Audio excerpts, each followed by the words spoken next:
Hey, hey, hey. Time for another Out of This World story from rSpace. They say the truth always comes out in the end, or kicks down the door. Today on rSpace, a villain's comeback story. Wife cheated and tried to play the victim. I leaked the proof to her family, friends, and her employer.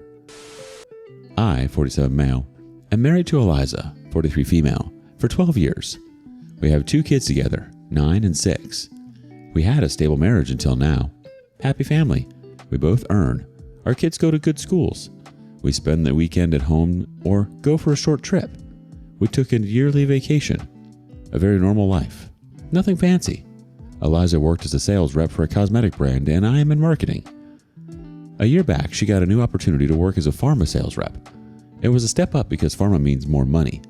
Apart from the basic pay, she got a hefty commission. Our life got better with more family income. What I thought was a positive change came biting my butt. It was a demanding profile. A new workspace meant a new set of clients, new relationships to build, and new routines to adjust to. Her stress and frustration made sense. Initially, she would share the struggles of getting into the new field and learning new stuff with me. She would complain about her workers and managers for hours. That's what married couples do. But with time, she got distant. She stopped sharing the office stuff, saying it was the same thing happening and nothing new. We were supposed to be partners, but she started feeling like a stranger.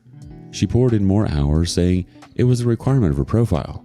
She came home late, tired and frustrated, barely talking with me or the kids. She always had a reason: meetings, conferences, and new launches. I wanted to trust her. I really did. But trust doesn't hold up against cold facts. Our bedroom acts dried up. She was either too tired or not in a mood. I knew she was definitely up to something, and I didn't want to let that feeling slide. There were signs all over the place. Only a fool would have missed it. On Sunday, she got ready for work, and I made up my mind. This was the 3rd Sunday of the month when she was working. I wasn't going to sit in the dark anymore. I followed her car, keeping my distance. Instead of going to the office, she pulled into a residential neighborhood and parked in front of a house. My worst fear came true. After she went inside, I drove past the place. It was a doctor's house. There was a second thought. What if it was a work-related visit? But then, why did she stay for hours? I could just storm up to the house, to knock on the door and demand answers. But even in that vulnerable moment, I knew she could use it against me. Obviously, when I knock on his door, the person won't come naked to answer. This may very well dismiss it to be a work-related meeting. I needed solid evidence because by then, I was sure of leaving her, and divorce would involve a custody battle. I needed as much and as strong evidence as possible. Whether we like it or not, the law is bent towards women and any wrong move can turn the tables around me. So I controlled my impulsive thoughts and waited there, devising what to do next. When she came out, she was clenched in his arms. He dropped her in the car and kissed her. I managed to record the kissing part in that instance. Over the next few days, I tracked her movements, watched her routine, the way she moved between her professional meetings and her secret getaways. Most of the doctors she visited during work hours, but there were a few whom she visited after their working hours or in their homes, and twice I saw her going to a hotel with one of them. Her demeanor shifted with them. She wasn't just a charming and polite sales rep maintaining professional relationships. She lingered too long at their doors, held onto them, and kissed them goodbye on the lips. Not a friendly peck, but a real lips action. I recorded every bit and documented it. Even a blind man could say that it wasn't about work. That was enough for me. I'm a simple man. I don't play games. On the 3rd day when she came home, I confronted her. I didn't raise my voice. I didn't yell or demand answers. I just laid it all out, all the facts and evidences. I wanted to hear her say it, to admit to what I already knew, and we could close the chapter. But she didn't. She wasn't shocked or crumbled with guilt. She didn't even deny it outright. Instead, she turned it around on me. She freaked out that I was following her and screamed, "How could you spy on me like this? That's an invasion of my privacy." I was dumbstruck, as if I was the one who had crossed the line. As if my gathering proof was the crime and I have betrayed her. I took a deep breath and said, "Look, I don't want to play this mind game. I caught you cheating and I cannot forgive you or live like nothing happened. I want a divorce and that's final. We split the savings and we have joint custody of our children. I don't want anything messy. I just want to get out of this. You can keep the house so that the children are minimally affected." She scoffed at me. "You're overreacting. You don't understand my job. Sometimes being close to doctors is just part of it. They're old men, and yeah, sometimes these old hags get a little friendly, but "There's nothing to worry about," I replied. "If your job requires you to be a whore and sleep with these old farts, and you're okay with that, then it says everything I need to know. And I didn't sign up for that." She still tried to downplay it, twist the narrative that it's needed for the job, and make herself the victim. I was done listening. I said, "I don't need a justification. We have moved past that talking phase. I have made the decision, and it would be better if you cooperate." She wasn't ready to accept it. It wasn't my problem anymore.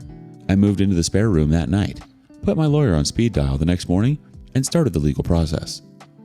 The hardest part now is our children.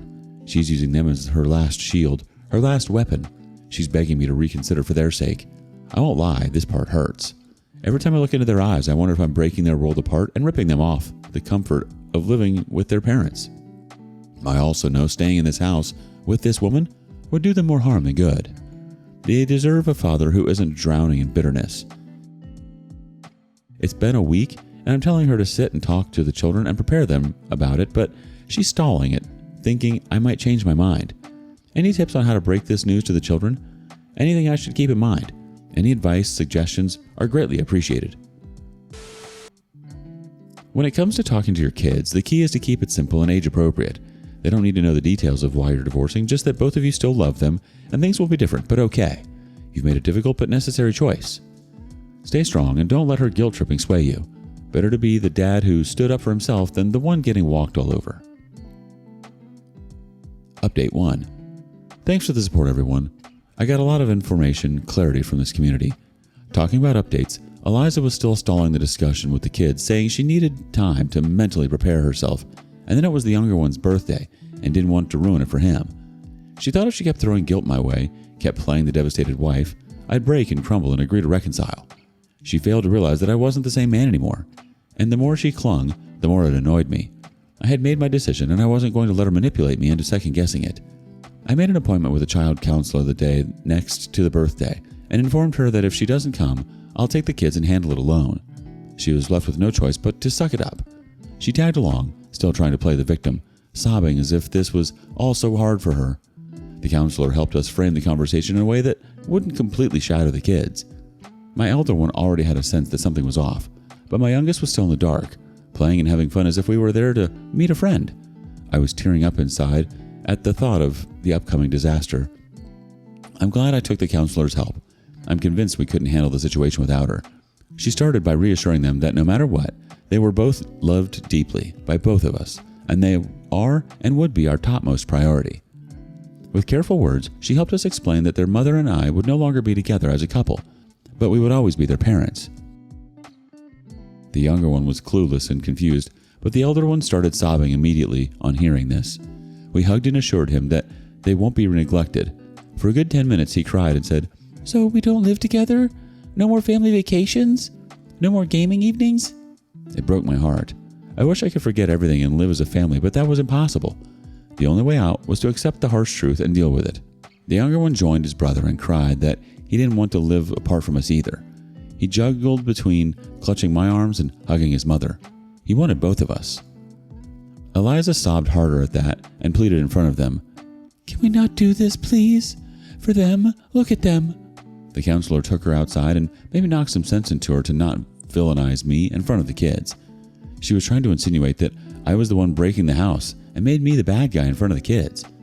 I took both my kids in my lap and assured them that it would be different, but we would still do all of those things, just in a new way. We are still a family, just not in the same house anymore. The counselor guided us in reinforcing that this wasn't their fault, and as parents we love them so much. This decision isn't because of them, and it doesn't change how much we care about them. We assured them that they would have 2 homes and that we would both be involved in their lives as much as ever. It wasn't easy at all. That's the most difficult thing about divorce. People who are married with kids, I have a genuine request that please don't F it up. For the kids' sake, please. Don't indulge in something that is a deal breaker for your partner because the kids suffer a lot. I'm not saying stay in a toxic, broken marriage. I'm requesting you to be loyal and honest and not put yourself and your partner in a position where divorce is the only option left for them. After the session, I took both the kids to their favorite ice cream place and tried to lighten their mood, but they both were sulking. Meanwhile, I had set up a place for myself. I started moving my stuff there. The kids were sad, but I involved them in packing and moving so they don't feel alienated. I didn't move out immediately, but gave them the time to process the change. They know they can stay with me whenever they want.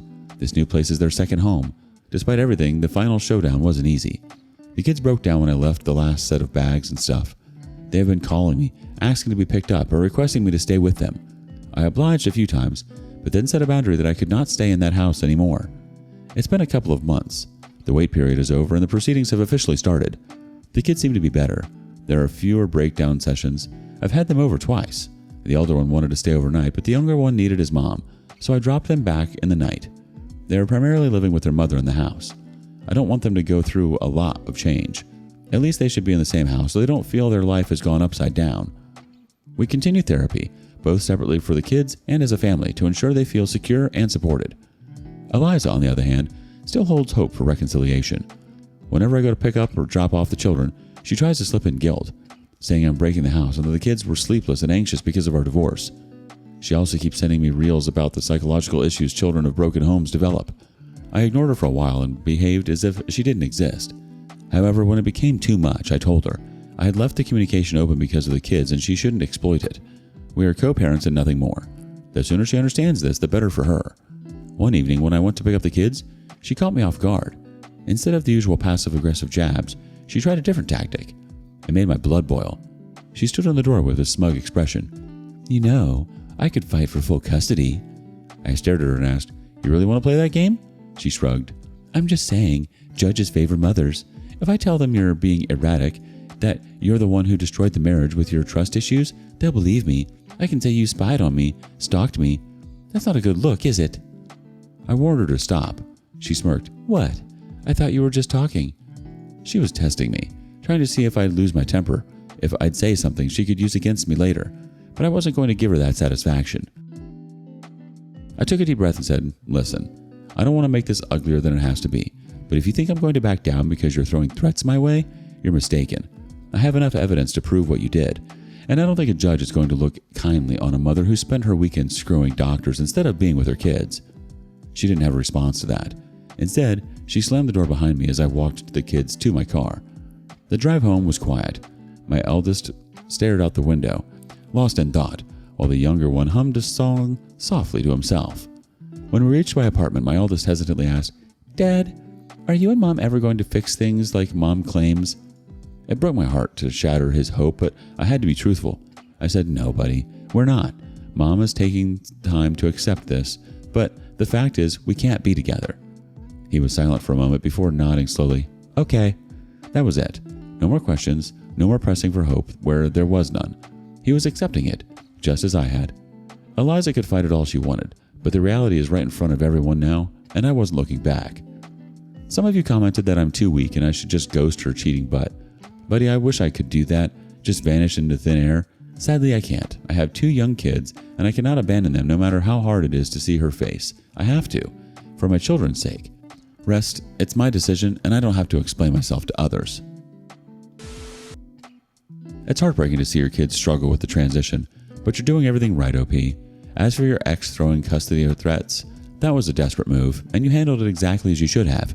She's grasping at whatever power she thinks she has left, but the truth is on your side. Update 2.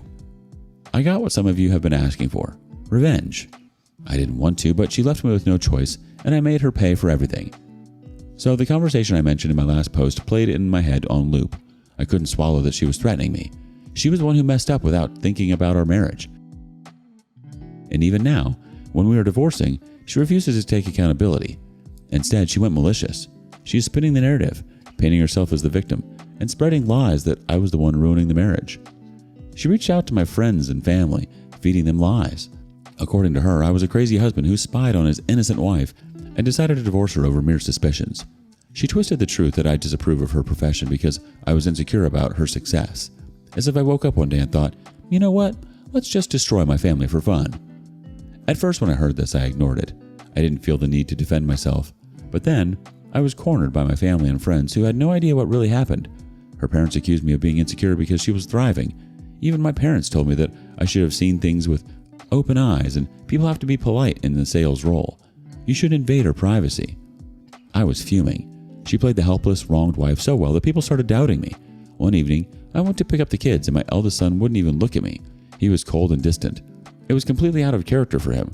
When I gently asked him what was wrong, he hesitantly mumbled, "Mom said you don't love her anymore.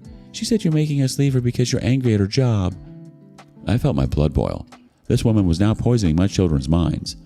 This was the moment I decided I wouldn't let her get away with it. I collected all the evidence, videos and pictures in my drive, and shared the link with everyone she had lied to. No long-winded explanation.